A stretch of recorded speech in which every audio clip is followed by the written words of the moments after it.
કેમ તૂટી ગઈ દિવાલ? દિવાલે મેં કહ્યું ને પાણીના કારણે પાણી આવ્યું હતું સાહેબ, પાણી તો આવવાના જ છે રસ્તા પર. આપણે એટલે જ રસ્તા બનાવીએ છીએ કે પાણી આવે ત્યારે પણ આપણે વાહન વ્યવહાર થઈ શકે. એના માટે આપણે હાઈવે ઊંચા રસ્તા બનાવીએ છીએ. પાણી આવે ત્યારે બ્રિજ ઉપરથી પસાર થઈ શકાય એટલા માટે બ્રિજ બનાવીએ છીએ સાહેબ.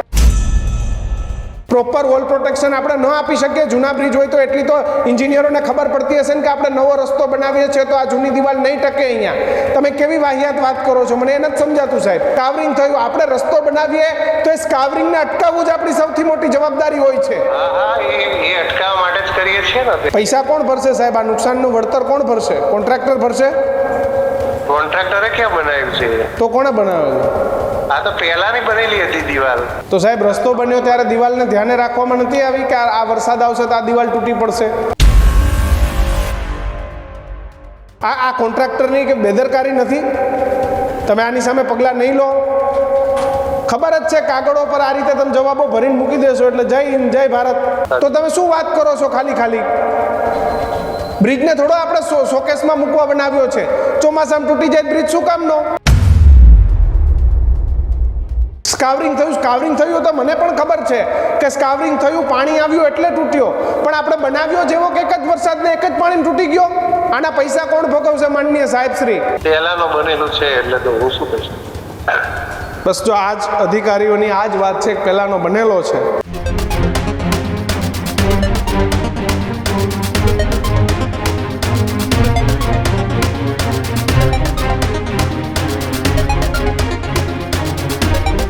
નમસ્કાર, આપ જોઈ રહ્યા છો ન્યૂઝ રૂમ અને આપની સાથે હું છું ભાવિક. ફરી એકવાર ભ્રષ્ટાચારની પોલ જે છે તે ખુલી છે. સ્ટેટ હાઈવે પર એક સાઈડનો આખો ભાગ જ્યારે પડી જાય ત્યારે આપણને ખબર પડે છે કે રસ્તામાં એ બનાવવા સમયે કેટલો ભ્રષ્ટાચાર કરવામાં આવ્યો હશે. ભ્રષ્ટ અધિકારીઓ અને કોન્ટ્રાક્ટરનું પાપ જે છે તે ખુલીને બહાર આવ્યું છે. ખેડા ધોળકા રોડ પર દિવાલ ધસી પડતા જે પ્રમાણના દ્રશ્યો સામે આવ્યા, જેમાં સ્ટેટ હાઈવે એ અડધેથી તૂટી પડ્યો છે. જે દ્રશ્યો અમે તમને બતાવવા જઈ રહ્યા છે તે દ્રશ્યો પણ તમે જોજો, જેની અંદરથી ભ્રષ્ટાચારની પોલ તમને ખબર પડશે. આ તમે જુઓ કે કોન્ટ્રાક્ટર અને અધિકારીઓના પાપે રસ્તા પરથી પસાર થતા રાહદારીઓ કદાચ આ જ્યારે પડે છે તે સમયે જો કોઈ રાહદારી ત્યાંથી પસાર થયું હોત તો એમને ઈજા પહોંચી હોત તો એનો જવાબદાર કોણ? કોઈ મૃત્યુ પામે તો એનો જવાબદાર કોણ? આ ભ્રષ્ટાચારની પોલ જે છે તે ખુલી છે. કોન્ટ્રાક્ટરના પાપે કોન્ટ્રાક્ટરને કોણ છાવરે છે? ટેક્સના પૈસા ખાઈ જતા અધિકારીઓ ક્યારે પુરાશે જેલમાં? શું આ રોડ જનતાના હિત માટે નથી બનાવેલા? જનતા ત્યાંથી નીકળે છે, ત્યાંથી પસાર થાય છે. એટલે આવા હાઈવે બનાવો હોય તો તમારે પેલા નોટિસ આપી દેવાની ભાઈ કે આ રસ્તા પરથી આમ જનતાએ કે કોઈએ નીકળવાનું નહીં, કારણ કે અહીંયા ભ્રષ્ટાચાર કરવામાં આવ્યો છે. સારું કામકાજ નથી કરવામાં આવ્યું. ગમે ત્યારે આ રોડ રસ્તા તૂટી જાય એવા છે, બ્રિજો તૂટી જાય એવા છે, અડધેથી લટકી જાય એવા છે. આ પ્રકારના કામ એ ગુજરાતના કેટલા રસ્તામાંથી જોવા મળે છે. અવારનવાર બ્રિજો તૂટવાની ઘટના બને છે, અવારનવાર રોડ ધસી જવાની ઘટનાઓ બને છે. નાનામાં નાનો સામાન્ય માણસ ગાડી લઈને પસાર થતો હોય તો તેના એ કહી શકાય કે તેને ઈજા પહોંચે છે. એની જવાબદારી લેવા માટે આ અધિકારીઓ કે કોઈ કેમ આગળ નથી આવતા? જ્યારે ભ્રષ્ટાચારની પોલ ખુલે છે ત્યારે અધિકારીઓ છુપાઈ જાય છે, નથી જવાબ આપતા. કોન્ટ્રાક્ટરો છુપાઈ જાય છે, પણ એની ઉપર કોના ચાર હાથ? સૌથી મોટો સવાલ. અને આ રોડ એ 2 વર્ષ પહેલા બનાવવામાં આવ્યો હતો. આ 4 ટ્રેકનો રોડ છે એ 2 વર્ષ પહેલા જ હજુ બનાવવામાં આવ્યો હતો. અને તમે 2 વર્ષ પછીની હાલત તો જુઓ. આ 2 વર્ષ પહેલા બનેલો રોડ કે જેની અંદર કેવડો ભ્રષ્ટાચાર કરવામાં આવ્યો છે તમે જોઈ શકો છો, કે જેની અંદર એ દ્રશ્યોમાં એક સાઈડનો આખો ભાગ જે છે ને એ તૂટી પડ્યો છે. ન્યૂઝ રૂમથી મારી સાથે કિશન જોડાયા છે. કિશન, ભ્રષ્ટાચારની પોલ જ્યારે ખુલે છે ને ત્યારે કંઈક મોટું નીકળે છે. 2 વર્ષ પહેલા બનેલો રોડ એક સાઈડ આખો ઘસી જાય અને છતાંય વાત તો વિકાસની જ થાય. આ તમામ જિલ્લાના લાગતા વળગતા તમામ અધિકારી, એટલે કે એમાં આરએનબી વિભાગના જે અધિકારીઓ હોય, એન્જિનિયર જે કોઈ આ રોડ રસ્તાના હતા, જે કોન્ટ્રાક્ટર હતા, આ તમામ લોકોને તાત્કાલિક ધોરણે જે એન્ટી કરપ્શન બ્યુરો છે, જે આપણી એસીબી છે એ એસીબીની ઓફિસે તાત્કાલિક આ બધાને બોલાવી લેવા જોઈએ અને બીજી કોઈ કાર્યવાહી ન કરતા આખા કોન્ટ્રાક્ટનો હિસાબ માગી લેવો જોઈએ કે ભાઈ આ આખા કોન્ટ્રાક્ટનો હિસાબ આપો. કારણ કે પેલી નોટિસ કાર્યવાહી આ બધી એકદમ વાહિયાત અને ભંગાર વાતો થઈ ગઈ છે. આ વસ્તુઓનો કોઈ મતલબ નથી. તાત્કાલિક ધોરણે આજે ખેડા ધોળકા હાઈવેનો રૂઢુ ગામ છે ત્યાં પાસેનો આખે આખો રોડ તૂટી ગયો, તિરાડ પડી ગઈ, રોડ આખે આખો બેસી ગયો. ગંભીરા બ્રિજ જેવી ઘટના ગુજરાતના કોઈ પણ ખૂણે ગમે ત્યારે થઈ શકે છે. રાજ્ય સરકાર એ શું કરવા મોટા પૈસામાં કોન્ટ્રાક્ટ આપે છે? શું કરવા કરોડો રૂપિયાના ભાવે કોન્ટ્રાક્ટરોને કોન્ટ્રાક્ટ આપે છે? કારણ કે આ ભ્રષ્ટ કોન્ટ્રાક્ટરો, ભ્રષ્ટ અધિકારીઓ અને ભ્રષ્ટ કમિશન ધારકો એ આમાંથી પૈસા ખાવાના ને ખાવાના. એટલા માટે થઈને મોટા ભાવે કોન્ટ્રાક્ટ આપે છે કે કંઈ નહીં તો સારા રોડ બનાવે, સારા બ્રિજ બનાવે, સારા રસ્તા બનાવે. પણ જાડી ચામડીના અધિકારીઓ, કોન્ટ્રાક્ટરોની મિલી ભગત, એમને એક જ આશા અપેક્ષા હોય છે કે 100 કરોડના બ્રિજમાં 50 કરોડ કરતા વધારે રકમ કેમ ઘર ભેગી કરી દેવી. કોન્ટ્રાક્ટર પાસેથી જે અધિકારીઓની ખાયકી હોય છે અને આ ખાયકી એ ક્યાં ક્યાં સુધી પહોંચતી હોય છે. આ દ્રશ્યો જુઓ સાહેબ, જુઓ તમે દ્રશ્યો. કેટલા કરોડના ખર્ચે આ રોડ બન્યો છે. કોઈ એક ગામથી બીજા ગામને જોડતો નથી ભાઈ. ખેડાથી ધોળકાને જોડતો રોડ છે, 4 લેન રોડ છે અને કરોડો રૂપિયાના ખર્ચે હજી તો 2 વર્ષ પહેલા બન્યો હતો અને એક જ વરસાદની અંદર હજી ત્યાં એવો ખાસ એવો કંઈ આખા રોડ રસ્તા ડૂબી જાય એવો વરસાદ પણ નથી પડ્યો. પણ મેં કીધું ને, નિયમો પૂર્ણ નથી થતા. કયા? તો કે રસ્તાની બંને સાઈડ વ્યવસ્થિત રીતે પુરાણ કરવું, એ પુરાણને વ્યવસ્થિત રીતે માટીને દબાવવી જેથી રસ્તો ધોવાઈ ના જાય, રસ્તો તૂટી ના જાય. પણ જે બંને સાઈડ માટીનું પુરાણ કરવાના જે પૈસા હતા એ ક્યાંક ને ક્યાંક જેના હાથમાં કોન્ટ્રાક્ટ હતો એવા અધિકારીઓના ઘરે વહી ગયા. ત્યાં પથ્થરોની દિવાલ કરવી એટલે કે જ્યાં આ પ્રકારના નાલિયા પુલિયા ઉપરના રસ્તા હોય અથવા તો ભેખડો હોય ત્યાંના રસ્તા હોય ત્યાં પથ્થરોની દિવાલ કરવાની જોગવાઈ હોય છે. પણ આ પથ્થરના પૈસા એ ક્યાંક સરકારી કચેરીના બાબુના ઘરે પહોંચી ગયા. આખી ચેન છે ભ્રષ્ટાચારની અધિકારીઓની, ભ્રષ્ટ અધિકારીઓની આખી ચેન છે. એમના કારણે આ રસ્તાઓ તૂટી ગયા છે. અહીંયાથી સામાન્ય પરિવાર એ બાઇક લઈને જતો હોત કે વાહન લઈને જતો હોત, એનું વાહન અહીં પડી ગયું હોત અને જો આપણે ઈચ્છતા જ નથી કે કોઈના મૃત્યુ થાય, પણ જો મૃત્યુ થયા હોત તો 4 લાખ રૂપિયાની માત્ર સહાય મળત. એને માત્ર 4 લાખની સહાય મળત. પણ રસ્તો બનાવનાર ભ્રષ્ટ અધિકારીને, ભ્રષ્ટ કોન્ટ્રાક્ટરને, આરએનબી વિભાગને કાંઈ નહીં થાય. કરોડો રૂપિયા ખાઈ ગયા હશે.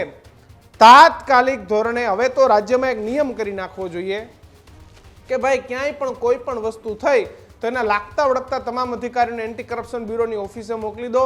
એમની મિલકતોની તાત્કાલિક ચકાસણી થવા માંડે. આ રસ્તા કેવી રીતે આખું કામ થયું તો એની ચકાસણી થવા માંડે તો સાહેબ કંઈક થશે. એસીબી દાખલ કરો. પણ આવું થતું નથી. કાગળો પર સરસ મજાના કરોડ રૂપિયાના હિસાબો આપી દે છે કે ભાઈ 100 કરોડ આપ્યા હતા, આ 100 કરોડ અમે વાપરી નાખ્યા. જોવા પણ કોઈ નથી જાતું.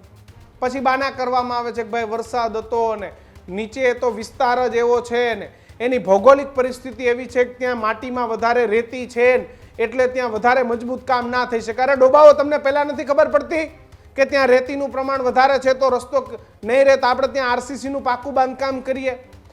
ખોટી વાહિયાત વાતો કરી ખોટા રિપોર્ટ બનાવવામાં આ સરકારના અધિકારીઓ ઉસ્તાદ છે. રાજ્ય સરકાર પૂછે જ્યારે આવા ભ્રષ્ટ અધિકારીઓને ભાઈ આ શું છે તો ઉલ્લુ બનાવે કે અહીંયા રેતીનું પ્રમાણ વધુ હતું, છેલ્લા ઘણા સમયથી આ વિસ્તારમાં વરસાદ વધુ પડી રહ્યો છે, વધુ પડતો વરસાદ અને વરસાદના કારણે એના રસ્તાઓ ટકતા નથી, આ અમારું સંશોધન છે. અરે ડોબાઓ, તમને પહેલા નથી ખબર પડતી? પહેલા તમને નથી ખબર પડતી કે આ વિસ્તારમાં વરસાદ પડે છે? અને ભાઈ આ તો બધી કુદરતી આપદો છે.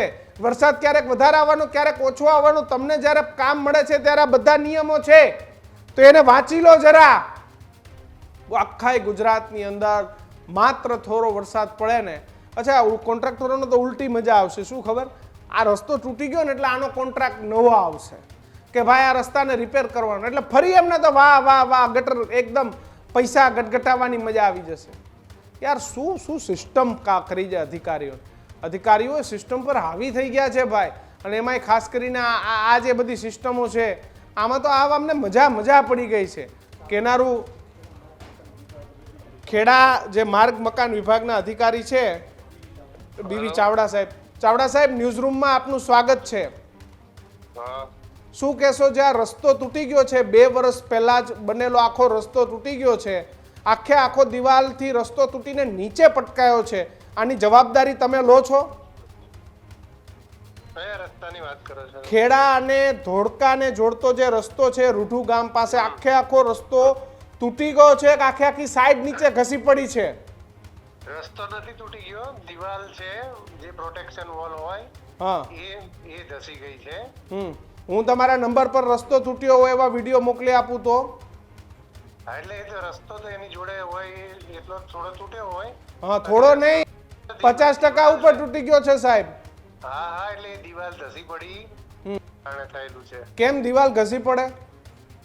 એ પાણીના કારણે પેલું પૂર આવ્યું હતું ને, હા. નીચેથી જૂની દિવાલ હતી એમાં સ્કાવરિંગ થયું હશે, એના કારણે થયેલું છે.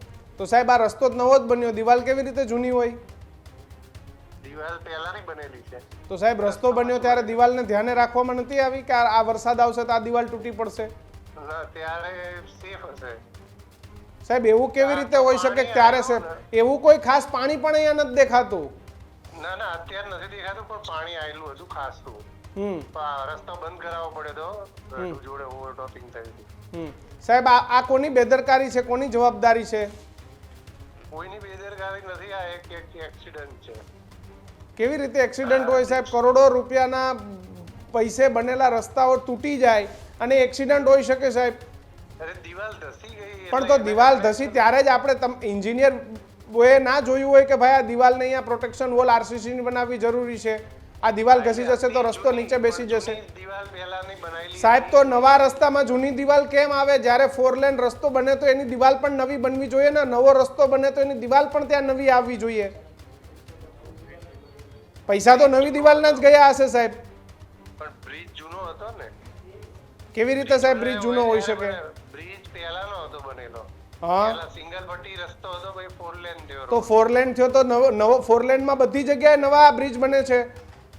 હા, તો નવો બ્રિજ બાજુમાં બન્યો જ ને. તો આખા પૈસા 4 લેન ના લેવાના હોય ને સાહેબ, જૂના બ્રિજ ઉપર 4 લેન બની જાય? અરે તમે સમજતા નથી. હા, જૂનો બ્રિજ તો પહેલા હતો જ, પહેલા સિંગલ પટ્ટી રોડ હતો, એના ઉપર જૂનો બ્રિજ હતો, એના ઉપર આ દિવાલ બનેલી હતી. સાહેબ મને નથી સમજાતું. મને એટલી ખબર પડે કે જ્યારે આખા રસ્તાઓ મંજૂર થાય છે ત્યારે ત્યાંના બ્રિજો પણ બધા જ નવા મંજૂર એની સાથે થતા હોય છે. અને પ્રોટેક્શન વોલ તૂટી પડી તો જ્યારે તમે બધી જ વસ્તુને નવું કરો છો એના પરથી એવી વાહનો જવાના છે ને તમે જૂની દિવાલો રાખી દો ત્યાં. આ કોન્ટ્રાક્ટરની કે બેદરકારી નથી? તમે આની સામે પગલાં નહીં લો? ખબર જ છે કાગળો પર આ રીતે તમે જવાબો ભરીને મૂકી દેશો એટલે જય હિન્દ જય ભારત. હાલો. હા સાહેબ, હા, આવું મને સમજાતું નથી. કોઈ પગલાં લેવાશે ખરા? એને રિપેર નવી બનાવવાનું તરત તાત્કાલિક ચાલુ કરી દીધેલું છે. પૈસા કોણ ભરશે સાહેબ? આ નુકસાનનું વળતર કોણ ભરશે? કોન્ટ્રાક્ટર ભરશે? કોન્ટ્રાક્ટરે ક્યાં બનાવ્યું છે? તો કોણે બનાવ્યો છે? આ તો પહેલાની બનેલી હતી દિવાલ. તો સાહેબ જૂની દિવાલ ઉપર નવા રસ્તો બનાવીને એ પૈસાનો તો વેડફાટ થયો કે ના થયો? ના, એવું નતું. આ તો વરસાદના કારણે નીચે સ્કાવરિંગ થયું હોય ને પહેલાનું. તો સાહેબ આપણે રસ્તાઓ બનાવીએ ત્યારે બે બાજુ માટી વાત છે, સ્કાવરિંગ થાય ત્યાં દિવાલો બનાવવાની વાત છે, પ્રોપર વોલ પ્રોટેક્શન આપણે ન આપી શકીએ? જૂના બ્રિજ હોય તો એટલી તો એન્જિનિયરોને ખબર પડતી હશે ને કે આપણે નવો રસ્તો બનાવીએ છીએ તો આ જૂની દિવાલ નહીં ટકે અહીંયા. તમે કેવી વાહિયાત વાત કરો છો? મને એ નથી સમજાતું સાહેબ. તમે થોડી તો જવાબદારીપૂર્વક વાત કરો. સ્કાવરિંગ થયું, આપણે રસ્તો બનાવીએ તો એ સ્કાવરિંગને અટકાવવું જ આપણી સૌથી મોટી જવાબદારી હોય છે. હા, એ અટકાવવા માટે જ કરીએ છીએ ને અત્યારે. તો કેમ તૂટી ગઈ દિવાલ? દિવાળી મેં કહ્યું ને પાણીના કારણે પાણી આવ્યું હતું. સાહેબ પાણી તો આવવાના જ છે રસ્તા પર. આપણે એટલે જ રસ્તા બનાવીએ છીએ કે પાણી આવે ત્યારે પણ આપણે વાહન વ્યવહાર થઈ શકે એના માટે આપણે હાઈવે ઊંચા રસ્તા બનાવીએ છીએ. પાણી આવે ત્યારે બ્રિજ ઉપરથી પસાર થઈ શકાય એટલા માટે બ્રિજ બનાવીએ છીએ સાહેબ. હા તો તમે શું વાત કરો છો ખાલી બ્રિજને થોડો આપણે શોકેસમાં મૂકવા બનાવ્યો છે. ચોમાસામાં તૂટી જાય બ્રિજ શું કામનો? કેવી રીતે વાહન વ્યવહાર થશે? સ્કાવરિંગ થયું તો મને પણ ખબર છે કે સ્કાવરિંગ થયું, પાણી આવ્યું એટલે તૂટ્યો, પણ આપણે બનાવ્યો જેવો કે એક જ વરસાદને એક જ પાણીમાં તૂટી ગયો. આના પૈસા કોણ ભોગવશે માનનીય સાહેબ શ્રી? પહેલાનો બનેલું છે એટલે તો હું શું કહું. બસ જો આજ અધિકારીઓની આ જ વાત છે કે પહેલાનો બનેલો છે. તમે શું કરતા હતા ભાઈ? આખો 4 લેન બની ગયો. હવે તમે દાખલા તરીકે અમદાવાદ રાજકોટ હાઈવે અત્યારે બની રહ્યો છે 6 લેન, અને તમે એમાં એમ વાત કરો કે ભાઈ આ પહેલાના બ્રિજ બનેલા. ભાઈ આખો રસ્તો મંજૂર થયો, નવો રસ્તો બને એના જે પેરામીટર્સ હોય તો એ જ પ્રમાણે તમારે બ્રિજ તૈયાર કરવાના હોય. આ જ જવાબો સાથે સરકારને ઉલ્લુ બનાવાય છે. માનનીય વાહન વ્યવહાર મંત્રી જોઈ લો, આ રસ્તાઓ પરથી તમારા સરકારી વાહનો પસાર ન કરતા કે પ્રાઇવેટ વાહનોને પણ ન જવા દેતા, કારણ કે આવા અધિકારીઓ પાસે ગોળ જવાબ છે. ભાવિક આ પરિસ્થિતિ છે રાજ્યની, અને એટલા માટે જ આ રસ્તાઓ તૂટી જાય છે. સરકાર ગમે એટલા પૈસા મોકલે પણ અધિકારીઓને એની કંઈ પડી નથી. કિશન, જ્યારે અધિકારીઓ એમ કહે છે કે પાણી ભરાઈ જવાથી આ દિવાલ ધસી પડે છે, પાણી ભરાઈ જવાથી રોડ તૂટી પડે છે, તો વરસાદ ન માત્ર ભારતમાં જ પડે છે, વિદેશમાં વરસાદ પડે છે, ત્યાંય પાણી ભરાય છે, ત્યાં કેમ રસ્તા નહીં તૂટતા હોય? ભારતમાં તો 8 એટલા રસ્તાઓ બને છે, કરોડો રૂપિયા ખર્ચે બનાવાય છે ને રસ્તાઓ તૂટી જાય છે. એ બધી ચર્ચાઓનો કોઈ મતલબ નથી. આ અધિકારીઓને તમે સાંભળી લીધા કે આમની પાસે જોરદાર સ્ક્રિપ્ટ છે કે જૂના રસ્તા છે હું શું કરું, જૂનો બ્રિજ છે હું શું કરું. આખો નવો 4 લેન પાસ થઈ ગયો, 2 વર્ષ પહેલા 4 લેન બની ગયો, અને હવે કે છે કે બ્રિજ જૂનો છે. ભાઈ ત્યારે નહીં ખબર પડતી હોય એ કે સ્કાવરિંગ થયું, ભાઈ ત્યારે તમે સ્કાવરિંગ નહીં જોયું હોય. દિવાલ તૂટી, ભાઈ ત્યારે તમે દિવાલ નહીં જોઈ હોય. કોઈ ખરખું જોતું નથી. જેમ હાલવું એમ હાલવા દે. બસ આ જ પરિસ્થિતિ છે ને, એના કારણે જ આ રસ્તાઓ તૂટી જાય છે. અધિકારીઓની તમે વાત સાંભળી લીધી, બસ સ્કાવરિંગ થયું છે, જૂનું હતું, સ્કાવરિંગ થયું જૂનું.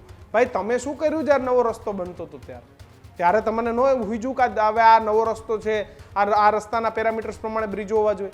એટલે બધું આવું જ ચાલે છે, અને એટલા માટે જ રસ્તાઓ તૂટી જાય છે. સરકારે નોંધ લઈને આવા અધિકારીઓ પર તાત્કાલિક પગલાં લેવા જોઈએ. જી કિશન, ખૂબ ખૂબ આભાર જોડાવા બદલ. તો જે પ્રમાણે બ્રિજની જે દિવાલ ધસી જવાની જે ઘટના બની છે તેમાં એ અધિકારી અને કોન્ટ્રાક્ટરો એ છટકબારી કઈ રીતે કરવી તેને લઈને વિચારતા હોય છે અને છટકબારી કરી જતા હોય છે. બાકી જ્યારે રોડના કામ ચાલુ હોય, એ બ્રિજના કામ ચાલુ હોય, એ દિવાલના કામ ચાલુ હોય ત્યારે જે હાથમાં આવે એ સામાન નાખી દો, ભરી દો, કરી દો એટલે થાય પૂરી વાત. આપણે આપણા પૈસા મળી ગયા. સાહેબ ન જણા લોકોના ખિસ્સા કેવડા મોટા હશે. જ્યાં સુધી હાથ પૂગે ત્યાં સુધી નાખો, પૈસા નાખો. આપણે તો સરકારમાંથી આવે છે ને, સરકારમાંથી ક્યાંથી પૈસા? ભાઈ જનતાના ટેક્સના પૈસામાંથી બધી બને છે, અને જનતાએ રોડ પરથી પસાર થવાનું, અકસ્માત એનો થાય, મોતને ભેટવાનું, જનતાએ પૈસા આપી અને જનતાએ એના જ પૈસા ને એના જ રોડ પર મોતને ભેટવાનું. આવા ભ્રષ્ટ અધિકારી, આવા ભ્રષ્ટ કોન્ટ્રાક્ટરો, આ તમામ લોકો સામે કાર્યવાહી થવી જોઈએ. અને જેટલી જગ્યાએ આ પ્રકારના નવા બ્રિજોનું અથવા તો નવા રોડનું જે કામકાજ ચાલુ છે ત્યાં એ ચેકિંગ કરવું પણ ખૂબ જરૂરી છે કે એમાં કોઈ હલકી ગુણવત્તાનું કંઈ વાપરતા નથી ને, કારણ કે આવનારા 2 વર્ષમાં બ્રિજ તૂટ્યો એમ ઘણા બ્રિજો તૂટી જશે. એટલે આ પ્રકારની ઘટનાઓ ગુજરાતમાંથી અવારનવાર બનતી હોય છે. ભ્રષ્ટાચારની હદ જે છે એ ખૂબ વટી ગઈ છે. હવે સરકારે જાગવું પડશે અને આ લોકો સામે કાયદેસરની કાર્યવાહી કરવી પડશે. સમાચારમાં અત્યારે બસ એટલું જ. GTPL 285 નંબર પર જોતા રહેજો ન્યૂઝ રૂમ ગુજરાત. નમસ્કાર.